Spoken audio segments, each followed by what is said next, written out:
Welcome to my channel. My name is Matthias. Today we're going to talk about the time Hulk got punched by every single active member of the Avengers during that time. So we're going to cover Incredible Hulk issues 320 to 324, where at the last issue we have the birth or the rebirth of Grey Hulk, one of my favorite versions of this character. So without further ado, let's get into this. So this story arc is written by Al Milgrom, and prior to this story, Hulk and Bruce Banner have been separated.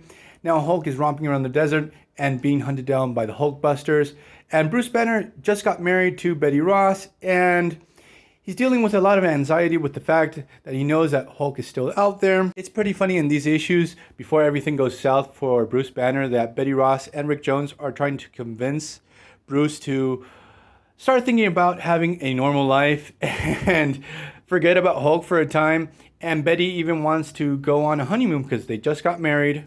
So the Hulkbusters and Doc Samson are able to find Hulk. They get into battle, and this battle obviously spills over into a city, and basically they start leveling the whole place. It's a complete disaster. There's a pretty hilarious part where the Hulkbusters call into the Hulkbuster base, calling for Mr. Banner, and Rick Jones is the one that picks up the call, and he just doesn't want to tell Bruce what's going down with Hulk because he doesn't want to get him involved.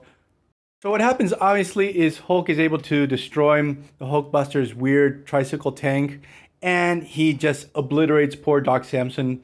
While this is going down, Bruce Banner actually passes out on the cruise ship that he was taking because Betty was able to convince him to go on the honeymoon.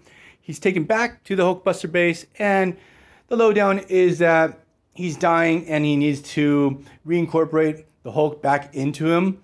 So what happens is obviously now they have to hunt down Hulk, trap him, bring him back to the Hulkbuster base. Also, we have both Avengers teams, the East Coast and West Coast Avengers, watching the destruction on TV. Both decide to spring into action to take down Hulk once and for all. So we have Hulk go toe-to-toe against Black Knight, Namor, Tigra, Wasp, Wonder Man, Hawkeye, Captain America, Hercules, Iron Man, Mockingbird, Monica Rambeau, who is Captain Marvel during this time, and to add on top, She-Hulk, who is actually on the Fantastic Four, but she joins in on the fun. And what I love about this battle is the artist, who is also Al Milgrom, tries to put as many characters in each panel as possible. There are so many panels where Hulk is being attacked by 3 or 4 Avengers at the same time.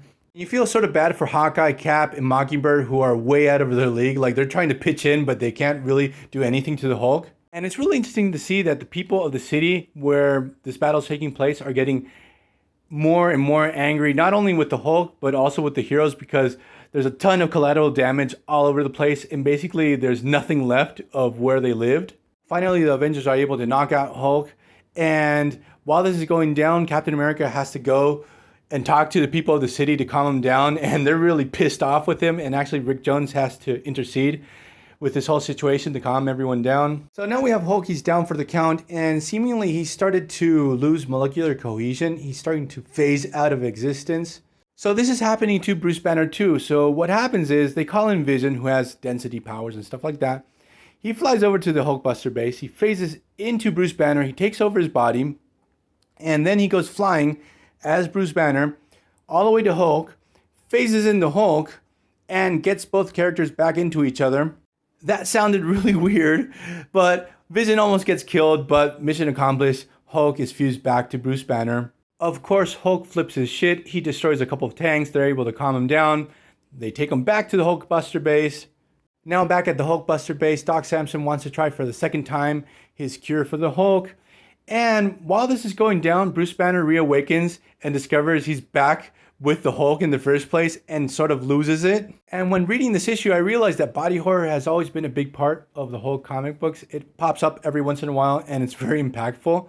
There's one really rough and disgusting moment where you can see Bruce Banner's head pop out of Hulk's chest and his 2 arms, and he grabs a wooden spike and tries to commit suicide. He tries to jam the spike through his head. It's really rough. It's incredible that this is a kid's comic from the 80s. So obviously things go south with Hulk. He starts destroying the installations, but they trick him into going back into the same machine that split Hulk from Banner in the first place. Obviously something goes wrong because Thunderbolt Ross is also screwing around in the background, and the machine explodes. And when Hulk emerges, he's gray. No more green Hulk for a while now. So I'm going to leave this video here. Hope you guys liked it. See you guys next time. Bye.